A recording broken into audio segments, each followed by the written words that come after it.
Parshas Beshalach says in the pasuk, when Klal Yisrael went out from Mitzrayim, V'loi nocham Elokim derech eretz plishtim. First pasuk in Beshalach, Hashem did not lead them through the land of the Plishtim, even though that's the closer route to leave Mitzrayim to go to Eretz Yisrael.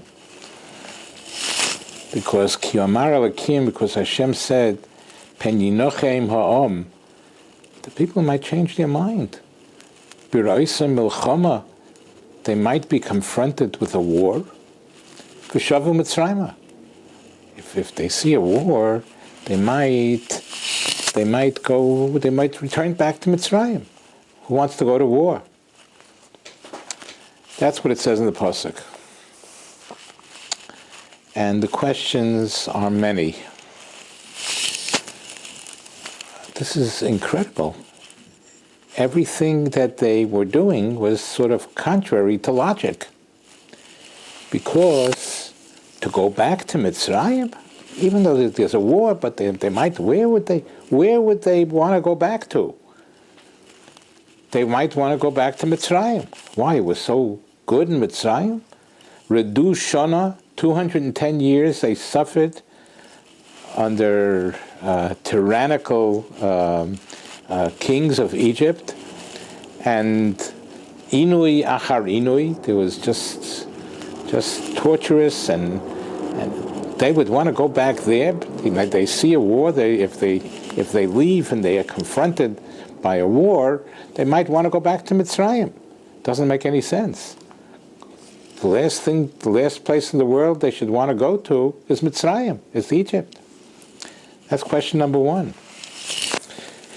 Question number two, it's so contrary to logic, because where are they now?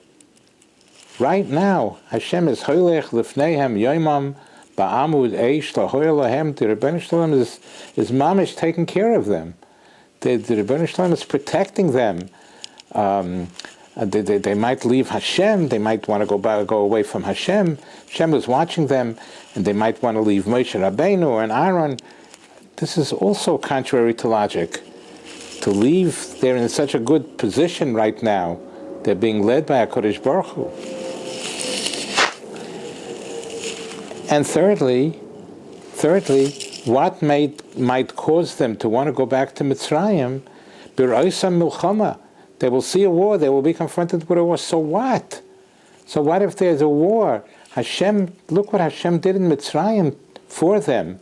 Hashem turned over the whole Mitzrayim, Dam, Tzvardei, Akinim, all the Makkahs. Hashem did so much to them. They were unaffected with all this.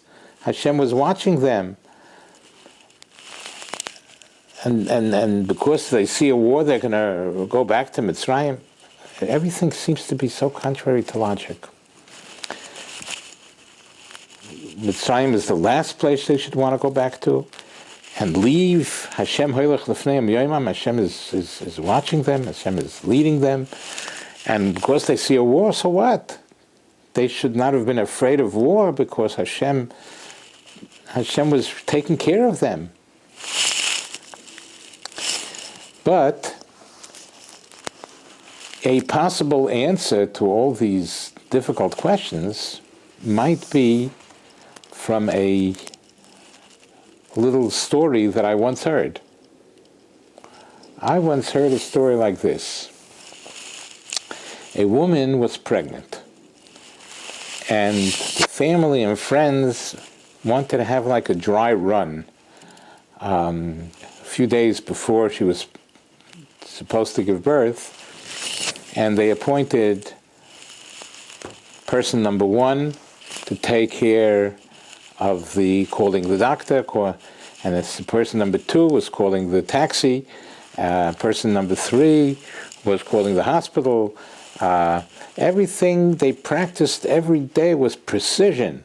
Each one did exactly, this one took the suitcase, and this one called the taxi, and this one, everything was precision. When it came the day that she was ready to give birth, that she had to go, there was such a panic. There was panic. Nobody did anything right. The one who took the one who was supposed to take the suitcase, nothing was done. Nobody called. No, they called. And everything was a behola. Everything was a tumulnish. And that is possibly the answer to all the questions, because even though they planned it logically, but logic is no match for emotions. When emotions set in, it just, there was no room for any logic anymore. And that's exactly what happened to Mitzrayim. It seems to be contrary to logic to go back to Mitzrayim. But when there's a milchama, when they see a war, they don't think straight. They don't realize that Hashem is with them. And they don't realize anything. All they got to do is run. They got to go back, even though it didn't make any sense. We see from here something so important, that logic is no match for emotions. And that's the story of our lives. And that's what life is all about. We have things to do. The Rebbeinu Shalom wants us to learn Torah and do mitzvahs and do chesed and everything. And all kind of emotions stand in our path, our obstacles.